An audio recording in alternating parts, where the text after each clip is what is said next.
এক ব্যবসায়ীর কাছ থেকে টাকা ছিনতাইয়ের ঘটনায় রবিবার রাতে চাঞ্চল্য ছড়ালো উত্তর দিনাজপুর জেলার সোনাপুর এলাকায় লক্ষাধিক টাকা ছিনতাই হয়েছে বলে জানা গিয়েছে। খবর পেয়ে ঘটনাস্থলে আসে চোপড়া থানার পুলিশ। যদিও এদিন ক্যামেরার সামনে বিশেষ কিছু জানাতে চাননি ওই ব্যবসায়ী। ঘটনা খতিয়ে দেখছে পুলিশ।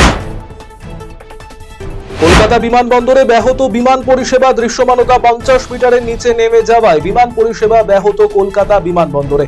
দৃশ্যমানতা 50 মিটারের নিচে নেমে যাওয়াতেই এই বিপত্তি দেখা দিয়েছে।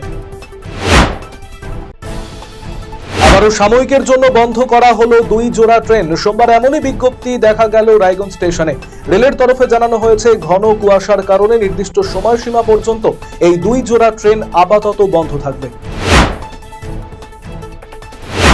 রবিবার রাতে শেষ হলো উত্তর দিনাজপুর জেলা বইমেলা। গত 30শে ডিসেম্বর থেকে কালিয়াগঞ্জ শহরের পার্বতী সুন্দরী উচ্চ বিদ্যালয়ের ময়দানে শুরু হয়েছিল বইমেলার। তবে জেলা বইমেলায় অতীতের সমস্ত রেকর্ড ভেঙে দিয়ে 30 লক্ষ টাকার বই বিক্রি হয়েছে বলে জানিয়েছেন বইমেলা কমিটির সম্পাদক রামনিবাস সাহা।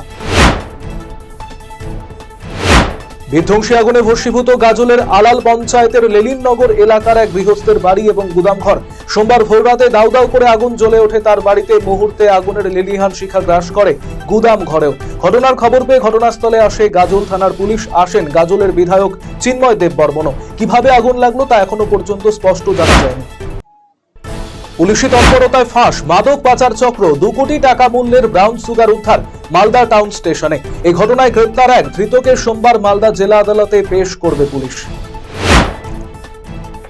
রায়গঞ্জের তাহিরপুর উচ্চ বিদ্যালয়ের পরিচালনা এবং ব্যবস্থাপনায় অনুষ্ঠিত হল বিবেকানন্দ ভট্টাচার্য, করুণাময়ী ভট্টাচার্য স্মৃতি চ্যাম্পিয়ন ট্রফি এবং রাখাল চন্দ্র সরকার স্মৃতি রানার্স আপ ট্রফি আমন্ত্রণমূলক শিক্ষক ও শিক্ষাকর্মীদের নকআউট টেনিস ক্রিকেট টুর্নামেন্ট। রবিবার থেকে শুরু হয়েছে এই খেলা। সোমবারও উৎসাহ উদ্দীপনার সাথে চলছে টুর্নামেন্ট। প্রচুর মানুষ এসেছেন খেলা দেখতে। কাউন্সিলর খুনে মূল অপরাধীদের ধরবার জন্য প্রশাসনেই আস্থা রাখছেন মন্ত্রী চন্দ্রিমা ভট্টাচার্য। সোমবার মালদার মৃত কাউন্সিলর দুলাল সরকারের পরিবারের সঙ্গে দেখা করতে এলেন রাজ্যের মন্ত্রী চন্দ্রিমা ভট্টাচার্য। এদিন তার শোকসন্তপ্ত স্ত্রী এবং পুত্রকে সমবেদনা জানান মন্ত্রী। সোমবার 8 নম্বর ওয়ার্ডের লোকনাথ মন্দির সংলগ্ন এলাকায় পাকা নর্দমার কাজের শিলান্যাস করলেন বালুরঘাট পুরসভার চেয়ারম্যান অশোক মিত্র। উপস্থিত ছিলেন স্থানীয় কাউন্সিলর সহ অন্যান্যরা। পুরসভা সূত্রে জানা গিয়েছে, বালুরঘাটের 25টি ওয়ার্ডের মধ্যে 9টি ওয়ার্ডের পাকা নর্দমা এবং কাঁচা রাস্তাগুলিকে ঢালাই রাস্তা করা হবে। সেই মতো এই ওয়ার্ডগুলির জন্য টাকা বরাদ্দ হয়। ধাপে ধাপে হচ্ছে সেই কাজ। নির্দিষ্ট রঙের স্টিকারের টোটো নির্দিষ্ট রুটে চলছে না, এই অভিযোগ আসছিল দীর্ঘদিন ধরে। সে কারণে সোমবার ময়দানে নামলো ট্রাফিক পুলিশ। নীল, হলুদ, সবুজ, বেগুনি রঙের স্টিকার লাগিয়ে রুট ভাগ করে দেওয়ার পরেও এক রুটেই চলছিল সব টোটো।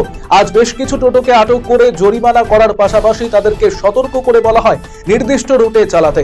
শিলিগুড়ি মেট্রোপলিটন পুলিশের ট্রাফিক বিভাগের তরফ থেকে জানা গিয়েছে, রুট ভাগ করে দেওয়ার পরও এক রুটে সব টোটো চালাতে শহরে যানজট বাড়ছে, আর এই কারণেই অভিযান চালানো হলো।